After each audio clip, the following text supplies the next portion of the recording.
Assalomu alaykum. Men ismim Jahongir. Men bugun sizlarga LG mikroto'lqinli pechlar haqida ma'lumot berishga harakat qilib o'taman. Bilamiz, ko'p mikroto'lqinli pechlarimiz o'zi asosan kuz va qish rejimi uchun kerak bo'ladi. Ya'ni kunlarimiz qisqa, havoimiz sovuq, ovqatni isitish, muzdan tushirishga ehtiyoj ko'proq bo'ladi. Lekin ko'p mikroto'lqinli pechlarni bilamiz, tok kuchlanishi pasayib ketganda, ya'ni 170-180 voltdan pasayganda mikroto'lqinli pech ovqatni aylantira oladi, lekin isitib yoki muzdan tushira olmay qolishi mumkin. LG mana shu muammolarni bartaraf etish maqsadida yangi avlod NChef Smart Inverter magnetron bilan jihozlangan maxsus mikroto'lqinli pechlarni ishlab chiqarib, mijozlarga tavsiya etishni boshladi. Bugun mana shu mikroto'lqinli pechlar haqida sizga qisqacha ma'lumot berib o'taman. Bu mikroto'lqinli pechlarimizda birinchi navbatda dizayniga to'xtalib o'tadigan bo'lsak, ko'rib turishimiz mumkin, har xil ranglarda mavjud bo'lib, har qanday interyer uchun bemalol mos keladigan dizaynlarda ishlab chiqarilgan. Maxsus kuydirilgan oyna, yashirin tutqich, maxsus sensorlar bu har qanday interyeringizga mos tushishi, har qanday mebellarni orasiga joylashtirishimizda qulaylik tug'dirishi mumkin.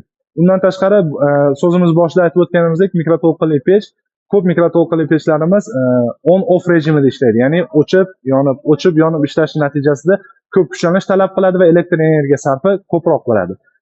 Bu esa mijozga noqulaylik tug'dirishi mumkin. LG mikroto'lqinli pechlar esa boshqa mikroto'lqinli pechlardan farqli ravishda 150 volt kuchlanishda ham bemalol ishlay oladi. Ya'ni bilamiz, ko'p mikroto'lqinli pechlar 170-180 volt kuchlanishdan pasayib ketgan holatda magnetron ishlay olmasligi, to'lqinni aylantira olmaganligini hisobiga, harakatga keltira olmaganligini hisobiga mikroto'lqinli pech ishlay olmay qolishi mumkin. Lekin LG mikroto'lqinli pechlari Smart Inverter magnetron hisobiga 150 volt kuchlanishda ham bemalol ishlay oladi. Undan tashqari, isitishda ko'p mijozlarimiz tarafidan kelayotgan shikoyatlar asosida gapirib o'tishimiz mumkin. Mikroto'lqinli pech ichida isitilganda, ayniqsa xamir ovqatlar yoki somsa aytaylik yoki boshqa ovqatlarni isitayotganimizda xamir qaynoq bo'ladi, ichidagi qiymasi esa sovuqroq bo'lish holatlari ko'p kuzatiladi. Bu esa to'lqinlar to'g'ridan-to'g'ri harakatga kelganligini hisobiga to'liq isitish yoki muzdan tushirishga to'sqinlik qilishi mumkin.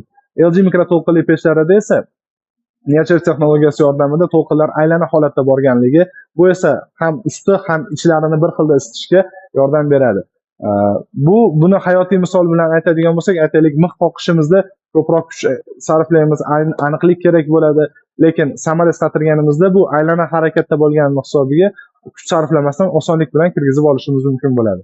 Shuni hisobiga ham konkurentlarda misol solishtirganimizda isitish, muzdan tushirish holatlari 76% ga ko'rsatkichga erishilganda, Intertek kompaniyasi tomonidan tekshirilganda LG mikroto'lqinli pechlarida 93% lik natijaga erishilgan.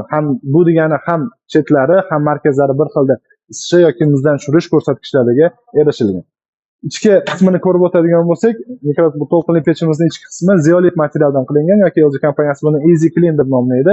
Easy Clean deb nomlanishiga asosiy sabab bu oson tozalanadi. Ya'ni ovqat isitilayotganda mabodo to'kilib ketib qoladigan bo'lsa, bu qoplamamiz molekulasi zich materialdan qilinganligini hisobiga yog'ni o'ziga shimmaydi.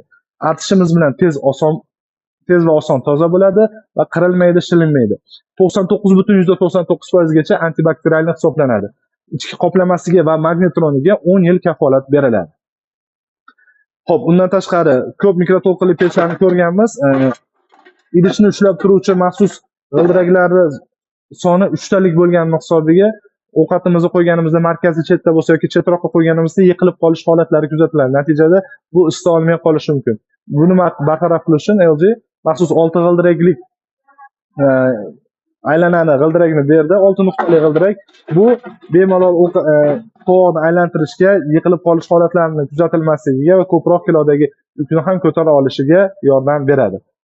Foydalanish haqida gapirib o'tadigan bo'lsak, bu hammamiz bilamiz, start va stop knopkalari bor. Start knopkasini ezadigan bo'lsak, avtomatik ravishda mikroto'lqinli pech 30 sekundga ishni boshlaydi va plus minus qilish natijasida biz vaqtni ko'paytirishimiz mumkin. Yoki bu knopkani ezishimiz yordamida biz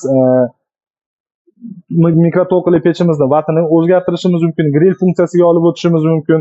Undan tashqari avto inverter va inverter funksiyalari yordamida muzdan tushirishlarni amalga oshirishimiz mumkin bo'ladi. Undan tashqari ko'pchilik bilmaydigan ma'lumotlardan biri bu, aytaylik, stop knopkasini 5 soniya ezib turishimiz natijasida ko'rib turibmiz, lock yozuvi chiqyapti. Ya'ni mikroto'lqinli pechni yosh bolalar kelib bilib bilmasdan ezib yoki ishga tushirib yuborishni oldini olishga yordam beradi va yana lock knopkasini o'sha stop knopkasini 5 soniya ezib turishimiz yordamida qulfni ochib olishimiz mumkin. Undan tashqari stop va avto inverter knopkasini bir vaqtning o'zida ezib turadigan bo'lsak, off yozuvi chiqadi. Bu esa mikroto'lqinli pechdan foydalanayotganimizda chiqadigan har xil ovozlar orom olayotgan yosh bolalarimiz yoki qariyalarimizga xalaqit berishini oldini oladi. Va yana xuddi shu knopkani ezib turganimiz natijasida ovoz yana yonishi mumkin. Ko'rib turibsizlar, LG har doim mijozlar haqida qayg'uradi. Shunday ekan, LG mikroto'lqinli pechni sotib oling, foydalaning va rohatlaning. Rahmat.